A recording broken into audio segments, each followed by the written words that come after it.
Meet Thomas F. O'Neill, a young private serving in the 7th Cavalry Regiment, who found himself at the center of one of the most notorious battles in American history, known as Custer's Last Stand.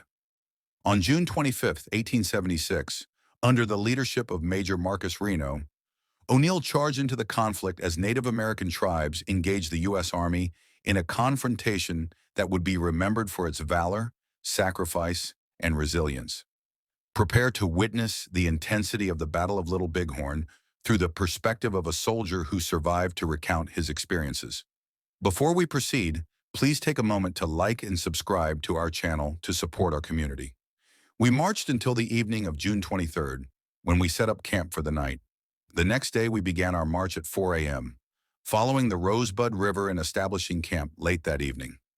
Around 10 o'clock that night, we received orders to prepare for a night march. We continued along the trail until 4 a.m., at which point we paused to brew coffee, resuming our journey around 6 o'clock. After several hours of travel, we reached the head of the Rosebud. From there, we started to navigate the divide between the Rosebud and Little Bighorn rivers. Shortly thereafter, the command came to a stop, and the call for officers was sounded, prompting all officers to report to General Custer for further instructions. Following the conclusion of this brief conference, we quickly resumed our journey. Our scouts were diligently conducting reconnaissance, reporting fresh indications of Indian presence both ahead of and alongside our column. We were now traversing an Indian trail, which in certain areas spanned nearly a quarter of a mile, suggesting that substantial groups of Native Americans had recently moved in the direction we were pursuing.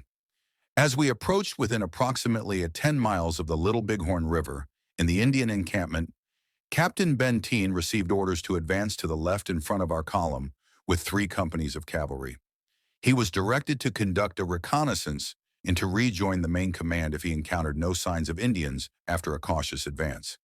In fact, he observed no indications of Indian activity until he returned within view of the river, just as Reno's troops had completed their charge across to the opposite bank. Within 3 miles of the river, we stumbled upon a location where a small group of Indians had set up camp. Clearly, we caught them by surprise as they hastily retreated to the larger encampment by the river, leaving their cooking utensils on the fires and 1 teepee still standing. From this point, we spurred our horses into a gallop, ultimately reaching a high bank that overlooked the river. Across the river, on the far bank and roughly a mile away, we observed the Indian camp situated at the edge of a narrow stretch of timber, where small cottonwood trees were present. At this location, the stream flowed closely alongside the steep banks. The Indian village was partially obscured from our view by a bend in the river. However, the Indians appeared in large numbers at the camp's edge, mounted and moving about in a state of considerable excitement.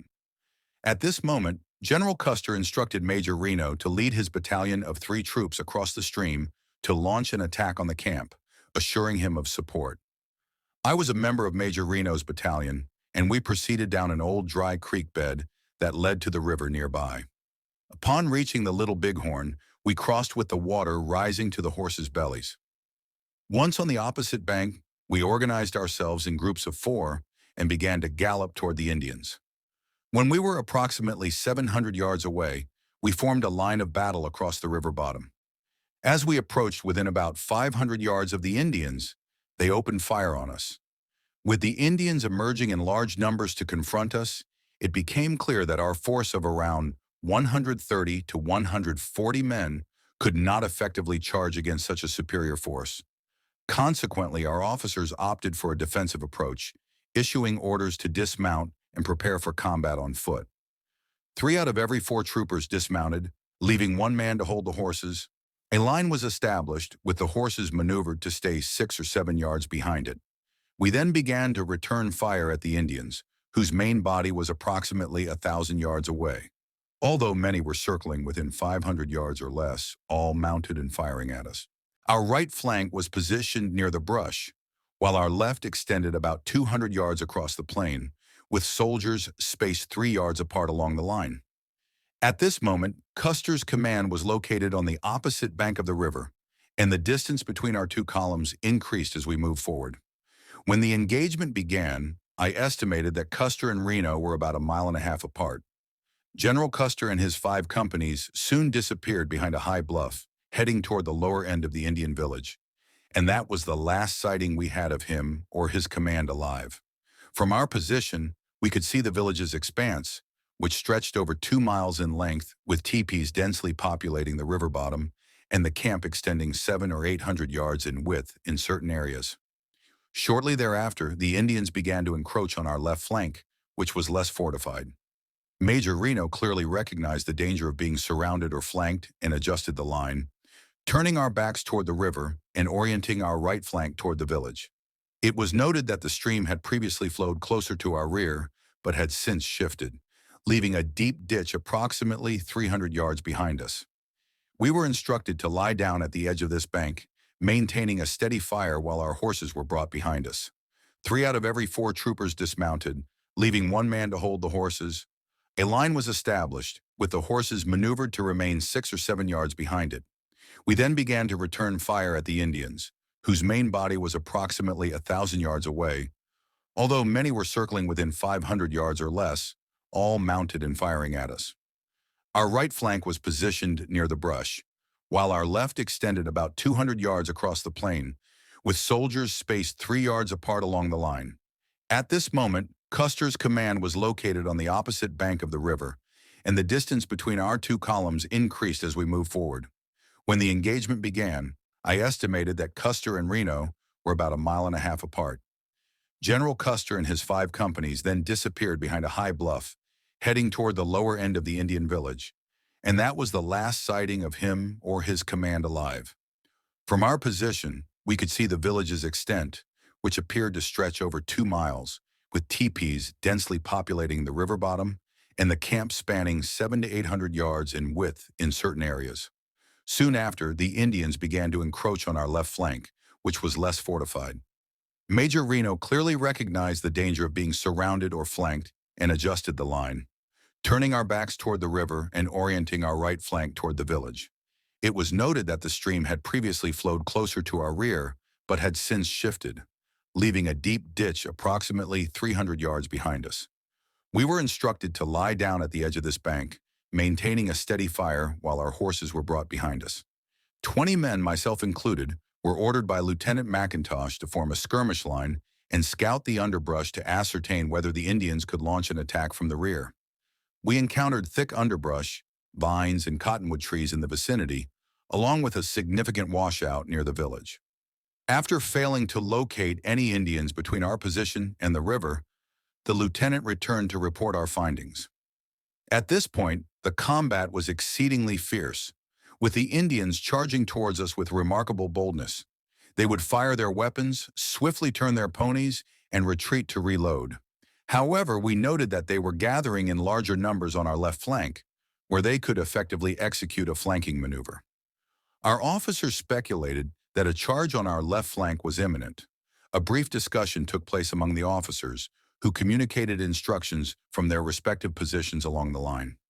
It was resolved that we should withdraw to a more defensible location, as we were incurring considerable casualties among both our men and horses. Major Reno then issued the command, "Get to your horses, men." As this order was being carried out, the gunfire from our troops significantly decreased, nearly coming to a halt. This development encouraged the Indians, who advanced upon us with renewed determination and increasing numbers. Their ranks were bolstered by hundreds of additional warriors arriving from the lower end of the village every moment. Upon reaching our horses, the command to mount was given, and we were to charge across the river. Each man drew his pistol, loaded his carbine, and held it ready in front of him on the saddle or suspended from his sling belt. The troopers emerged from the thicket in pairs, with those on the right flank prepared to fire in that direction, while those on the left flank focused on the opposite side. It was roughly 3/4 of a mile across a perfectly flat expanse before we could locate an appropriate fording site. Beyond that point, a notably steep incline awaited us, which we needed to ascend to reach the bluffs, during which the troops would be entirely vulnerable to relentless gunfire. Every individual in our small contingent appeared to fully grasp the grave situation we were in and the expectations placed upon them, to maintain a steady barrage and ensure that each shot was effective. As we broke free from the underbrush, a deafening war cry erupted from a multitude of voices. It became a desperate struggle for survival. The Indians closed in tightly on both sides of our formation, firing at our soldiers, who retaliated in kind. It devolved into a close-quarters battle, with both the Indians and our troops attempting to unseat one another from their mounts, often succeeding after depleting their ammunition. I observed 6 or 7 of our men tumble from their horses, struck by gunfire. One unfortunate individual nearby was hit in the torso, and as he fell, was struck again in the head. I distinctly heard the shots that felled him. I found myself in the most perilous predicament I had ever encountered. Our men were succumbing, while Indians were also falling from their ponies, either dead or injured. Riderless horses and ponies were galloping wildly, and the air was saturated with a cacophony of rifles, carbines, and revolvers. The cheers of our soldiers mingled with the war cries of the Indians, creating utter chaos. Before I had traveled 200 yards, my horse collapsed under me, brought down by an Indian bullet. I was left on foot among the Indians, watching as my comrades moved further away. I braced myself for the imminent impact of a bullet, arrow, or spear. For a brief moment, I was frozen in fear, uncertain of my next move. My first instinct was to chase after my unit, but I quickly recognized the folly of such an action. I then resolved to make my way back to the thicket from which we had just emerged. I swiftly turned and made a run for it, fully expecting that each moment could be my last. However, the Native Americans appeared focused on chasing the mounted soldiers, and many of them passed by me without noticing my presence. Some aimed their firearms at me as they sped past, and while a few fired, they missed their target. I aimed my carbine at those who approached closely, and although I am convinced I must have injured some, whose ponies carried them away, I only witnessed one fall. Upon reaching the thicket and finding refuge, I encountered Lieutenant DeRudio. Like me, his horse had been shot down, and he had endured a similar struggle to reach the thicket. The lieutenant was intently observing the retreating group, likely wishing, as I was, to be part of it. Seeing him brought me immense relief, even amidst such dangerous circumstances. Until that moment, I believed I was the only unfortunate soul left behind. The lieutenant then revealed that 2 others, like us, had also been abandoned and were just a few yards away. It turned out that the 2 men were Billy Jackson, one of our half-breed scouts, and Fred Gerard, an interpreter. Lieutenant DeRudio gathered us and quickly briefed us on what to do in the event of an Indian attack, which we anticipated at any moment, as our cover seemed unlikely to hold. We lay in a depression, an ancient riverbed, surrounded by dense underbrush that effectively concealed us from the view of the Indians.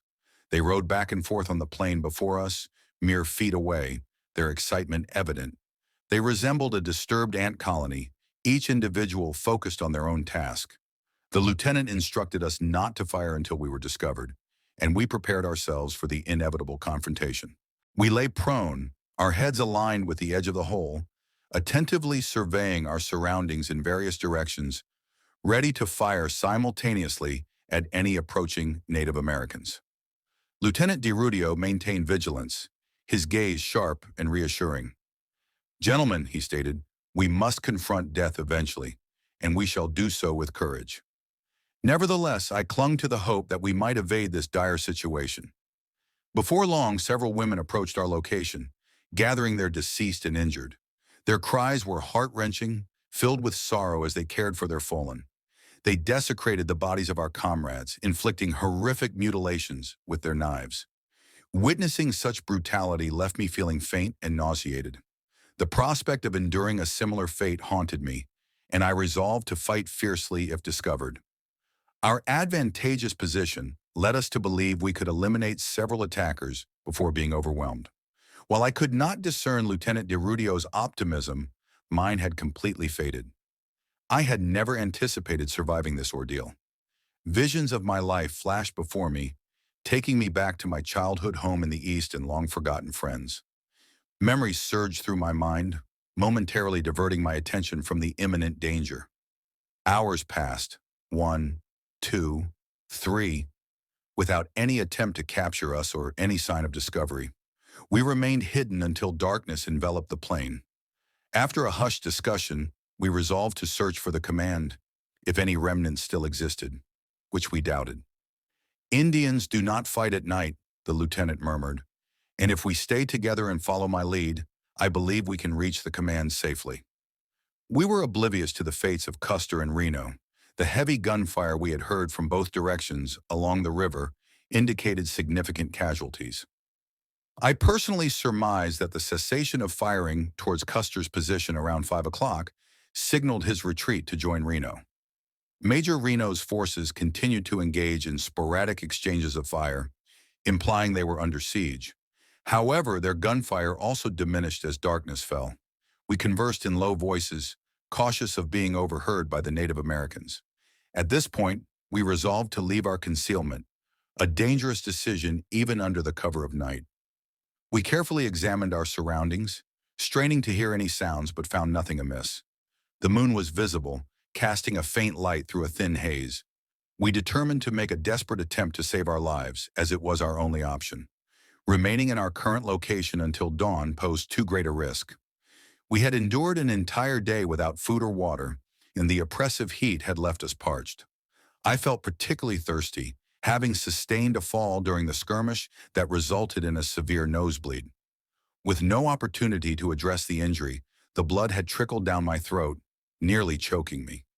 My thirst was nearly unbearable, and I feared I might succumb to it before finding water. As we stepped out from the underbrush, Gerard and Jackson were mounted on ponies they had concealed, while the lieutenant and I continued on foot.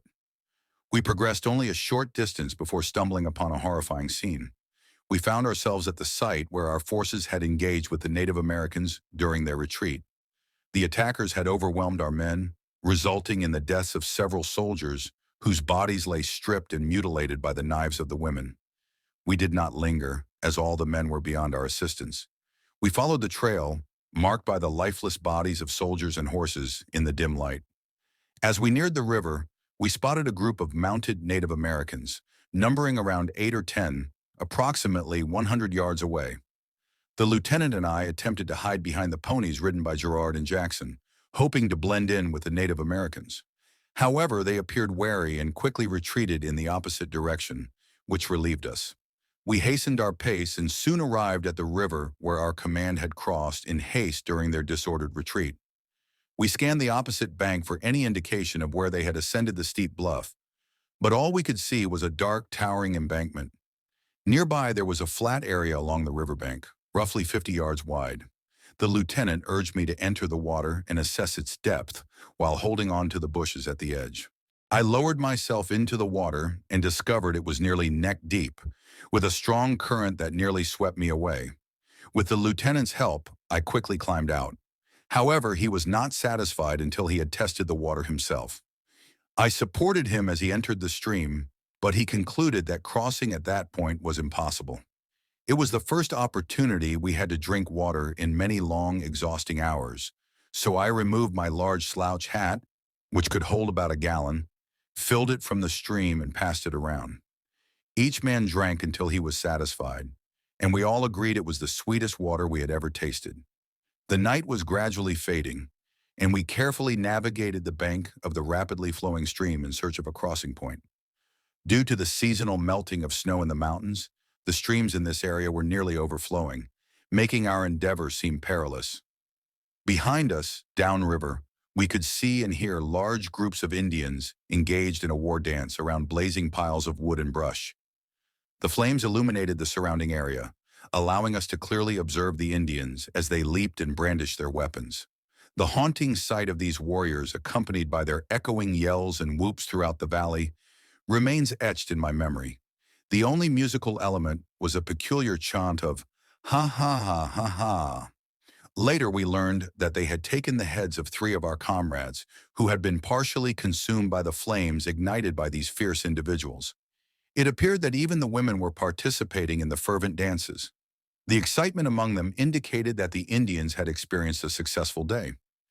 Having heard nothing further from our comrades since nightfall, we speculated that they might have used the cover of darkness to retreat further away.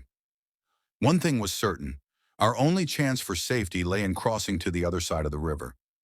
We proceeded upstream slowly and cautiously, attempting in vain to locate a suitable fording spot. Ultimately, we resolved to return to the location where our command had crossed earlier in the afternoon during the initial assault on the village. Upon reaching a point that seemed promising for crossing, I waded into the water and discovered that the current was less forceful, with the water rising just above my knees. The others followed suit, and we crossed what we believed to be the main stream, only to later realize that we had actually traversed an island.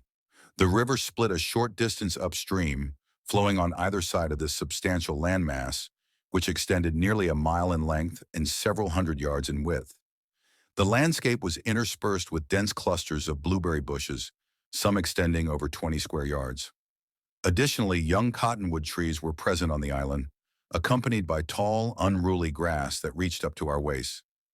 As we traversed the island diagonally, we believed we had reached the opposite bank, only to unexpectedly encounter the river once more, which left us quite perplexed. During our afternoon ride towards the attack, we had overlooked this island, leading us to question whether we had inadvertently lost our way. We attempted to cross the main stream again, but it proved futile, as the only sight on the other side was a series of steep bluffs that were insurmountable. While we cautiously navigated the area, we stumbled upon one of the dense clusters of blueberry bushes, and a startled voice suddenly called out to us. The deep, guttural voice belonged to an Indian, prompting Gerard and Jackson to swiftly turn their ponies and flee in the direction from which we had come. That was the last time we saw them until we reunited in camp the following evening. Lieutenant DiRudio and I were approximately 10 yards apart when the challenge was issued. I observed him kneeling in the tall grass and quickly followed suit. Had we chosen to flee, we would have had to traverse a clear stretch of nearly 100 yards before finding refuge among the brush. The Indians would undoubtedly have fired upon us. After Jackson and Gerard galloped away, silence ensued, leading the Indians to suspect something was amiss. In a state of haste and confusion, they urged their horses into the river. To hasten their retreat, Lieutenant DiRudio discharged 2 shots from his revolver in rapid succession. I aimed my carbine in their direction and fired a shot after them. While I was reloading, the lieutenant fired another shot. By that time, they had successfully crossed the river. I had not visually encountered any of them. I had only perceived the sounds and commotion. However, the lieutenant, positioned closer to the river, reported that he could discern 6 or 7 Indians, seemingly stationed at the point where the river bifurcated to create the island. Just as I was preparing to take a second shot, DiRudio shouted, "O'Neill, they have all departed." It is possible that the Indians were somewhat fatigued after their arduous day of combat, and perhaps we had caught them off guard. At this juncture, I estimated the time to be around 2 o'clock. We retreated a few hundred yards and then meandered about the island, perplexed by how we found ourselves encircled by both water and Indians. Following this incident, we were hesitant to approach the fort in the afternoon, fearing we might encounter additional Indian sentries. After traversing the main section of the stream in a futile search for a crossing, I became exceedingly fatigued and utterly exhausted, prompting me to implore the lieutenant, "Please let us rest. My boots are soaked, my clothes are drenched, and I need to wring them out." Consequently, we settled in a thicket, and I removed some of my garments, including my boots and stockings. Just as I had finished wringing out my wet clothing and was about to put them back on, we were once again startled by the sound of horses' hooves and voices. We were unaware that morning was approaching until we noticed how late it had become.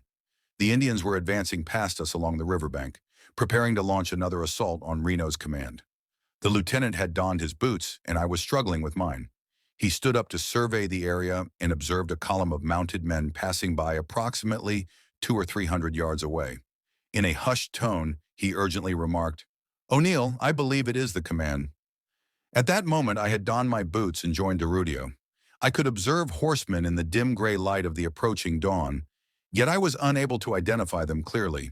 They were numerous and close enough for us to hear their voices. Some had ascended the bluff via a cut or washout in the bank that we had not previously noticed. The lieutenant pointed out a man clad in a buckskin suit, whom he believed to be Captain Tom Custer, as he had worn a similar outfit during this expedition. DiRudio whispered with excitement, "That must be Tom Custer." Several horsemen were scaling the steep banks on the opposite side of the river, with some already at the top, able to survey the island where we were situated. The rider we presumed to be Tom Custer was just making his way up the cut.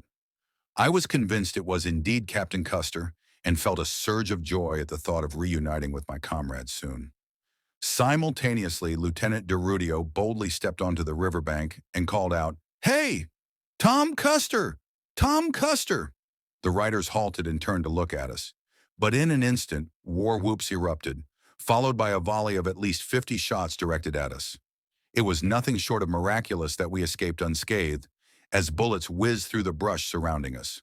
The riders were all Sioux Indians, some adorned in uniforms they had seized. We later learned from Custer's men, who had fought the previous afternoon, that they were riding horses from the 7th Cavalry that they had captured. Our escape during this encounter was truly miraculous. None of the Indians attempted to pursue us across the river. We dashed into the bushes on the opposite bank from where we had been standing, crouching low as we moved toward another thicket, ensuring that only our backs were visible above the grass. In this manner, we reached another dense patch of brush, and just as we were about to navigate around it, we unexpectedly collided with another group of mounted Indians. We were positioned so closely that it felt as though we might collide. The group included 6 or 7 Native Americans, and our unexpected arrival startled them, causing their ponies to rear and thrash about in panic. Clearly, this party had not anticipated our presence from that direction, although some of the individuals on the hill were shouting warnings to their comrades below, likely alerting them to our approach. I had my carbine ready for action, while the lieutenant had been holding his pistol for several hours and promptly opened fire. I joined him in returning fire. The Indian ponies were rearing, snorting, and thrashing to such an extent that their riders struggled to maintain their seats without resorting to their weapons. This chaos ultimately saved our lives as we were able to fire 8 shots into the fray. I am confident that 2 riders fell, and I witnessed 3 ponies galloping away without their riders. It is likely that we wounded others who managed to stay on their mounts. This encounter was decidedly one-sided. We held the advantage of being grounded, allowing us to deliver a swift and effective barrage. We stood side by side, and I did not even raise my carbine to my shoulder. I merely aimed in their direction and pulled the trigger. Although I hardly expected to survive for more than 5 minutes, I felt immense satisfaction in having inflicted significant damage on the enemy in such a brief period. I have often pondered whether those Indians who escaped alive viewed us as 2 demons they encountered in the early light of that June morning. To cause such extensive harm in such a short time frame was remarkable. The lieutenant was a quick and precise shot with his revolver, firing 5 shots and undoubtedly hitting his target each time, while I discharged 3 shots with my carbine. The Indians discharged only a single shot at us, which missed its target. DeRudio then urged me to flee. The last sight I had of those Indians showed 2 or 3 of them on the ground, while several ponies were rearing over one another. In our escape, approximately 150 yards from the location of this last encounter, we stumbled upon an ideal defensive position on the small island, which offered excellent cover. Previously, several cottonwood trees had been felled at this site, leaving stumps about 3 feet high. A recent flood had washed numerous fallen logs against these stumps, creating a small angle that formed an effective breastwork from which to fire. Lieutenant DeRudio quickly identified the location and exclaimed, "Hurry, O'Neill, get in!" He leaped among the fallen logs, and I followed closely behind. We maneuvered deeper into the pile of debris, discovering that we were well protected by the logs. Before the Indians could reach us, they would need to traverse an open area of nearly 100 yards and scale our barricade. We shook hands, affirming that we could not run any further. If we were to meet our end, as it seemed likely, we would do so fighting. I removed my cartridge belt and found that I had only 25 rounds remaining for the carbine and 12 for the pistol. Recognizing that the lieutenant was a more skilled pistol shooter, I handed him my pistol along with its ammunition, while I kept the carbine. Just as we settled into our refuge, we heard intense gunfire on the hills, seemingly about a mile away. The Indians had once again launched an attack on Reno's command. We could hear our comrades responding effectively, as well as the Indian chiefs rallying their men in the river bottom. Numerous shots were discharged in our direction. However, we remained concealed and refrained from returning fire. Throughout this period, we anticipated a potential charge from the Indians, scanning our surroundings vigilantly. The terrain behind us sloped down towards the river, situated approximately 200 yards away, and we had a clear area of nearly 100 yards around us. The grass was tall, prompting us to maintain a keen watch to prevent any Indians from approaching our position undetected. We estimated that, should they launch an assault, we would likely be able to eliminate 5 or 6 of them. It appeared that they were uncertain of our exact location, as several of their bullets struck the logs behind which we were taking cover. From time to time, we observed small groups of them, 2s, 3s, and 5s, but they never came closer than 250 yards. Thus, we remained still and did not fire a single shot, as we wished to avoid attracting their attention. The lieutenant advised me that when they entered the clearing and appeared to be searching for us, I should take careful aim at the foremost individual and maintain fire as they advanced, but only shoot when I was absolutely certain of my target. During target practice, I had consistently been able to hit an object the size of my hat nearly every time from 200 yards. My nerves had settled. In fact, my desperation seemed to have calmed me, and I felt as steady as I ever had, confident in my shooting abilities. We hardly anticipated emerging from this situation alive. However, the lieutenant asserted that it was our obligation to defend ourselves for as long as we could and to the best of our capabilities. Surrendering was futile, as it would only lead to a death marked by the most excruciating torture. At this juncture, a second assault was launched against the troops stationed on the hill, and once more, the Indians were driven back. Subsequently, sporadic gunfire continued from the indigenous forces. As we would later discover, the Indians managed to inflict significant casualties during the lulls between their attacks. It was now approximately 9 o'clock in the morning on the 26th, and we found ourselves pondering how long the Indians would postpone their efforts to locate us. We spoke in hushed tones. The lieutenant remarked, "O'Neill, I suspect they are hesitant to pursue us. They are uncertain of our exact position and realize that their losses would outweigh any potential gains." He continued, "The lesson we imparted to them earlier may ultimately be our salvation." DeRudio then chimed in, "O'Neill,